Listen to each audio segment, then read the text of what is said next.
Ал балам, айта қой, бағанадан бері жұмыста звондап мазамды алдың. Не айтайын деп айта қой енді. Мама, дос болдардың бәрі почти машина болды. Кеше Жандостың өзі машина болды.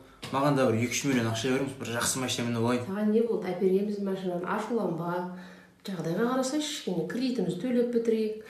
Балалардан еш жерің кем емес сен. Алып береміз машина. Соған бола ашуланасың ба? Ой, мама, жағдай ғой, постоянно айтатындар. Ой, иә, болды, алып береміз деп қашан айтасыздар? Ішпеймін шай. Шынымен де алып берсе ештеңелер кетпейді ғой. Маған келгенде өз түйдей тұр барлығы.